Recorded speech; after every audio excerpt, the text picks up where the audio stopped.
Ministry of Foreign Affairs, President Xi Jinping will meet with Singapore's Prime Minister, Mr. Lee Hsien Loong, tomorrow, and the two leaders will sign a series of agreements, including an exchange of letters for the official launch of negotiations to upgrade the free trade agreement between the two countries. And both sides will also sign agreements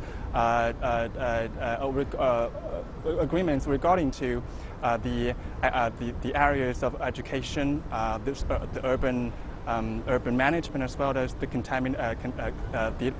collaboration of the two countries' custom. And we know that this is the very first time that China, the state visit of President Xi Jinping to Singapore since he took office in 2013.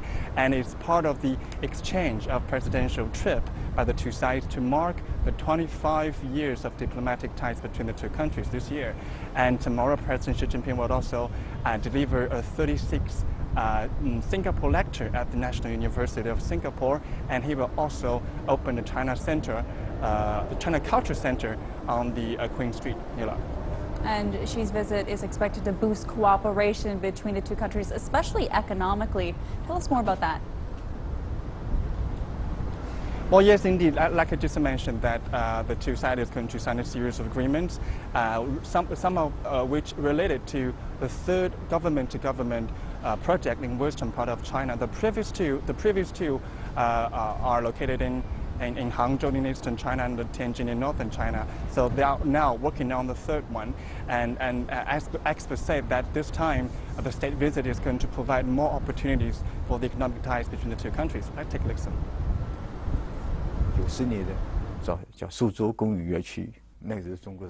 The reason the project in 1994 was called the Suzhou Industrial Zone was because China was at a stage of industrialization.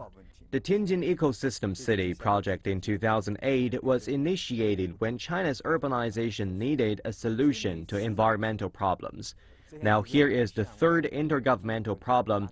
The age of Lee Kuan Yew is gone. China is also embracing a new era. How shall the two countries continue to develop? The world order is in transition. I think the two leaders should not only work on some specific projects. Those are the easy parts. They should work on the bigger consensus and the further direction of the two countries' cooperation.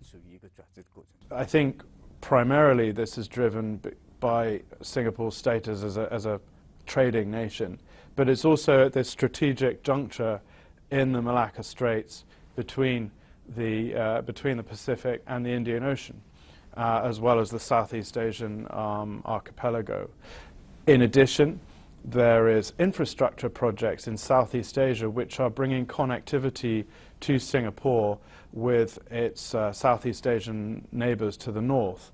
So at this junction point, it really is an important node on the One Belt, One Road, particularly the Maritime Silk Road element of the One Belt, One Road initiative. Well, since the two countries have signed the free trade agreement in 2008, the economic ties between the two countries has witnessed a rapid growth. As of now, Singapore is China's 9th largest trading partner, while China is Singapore's third largest foreign trader, consisting more than 10% of Singapore's total external trade. And back in 2014, China was the largest trading partner of Singapore. So right now, the future of economic development, economic cooperation between the two countries is quite promising. Nila. All right, Tang Bo, many thanks indeed. Our reporter Tang Bo bringing us the latest from Singapore.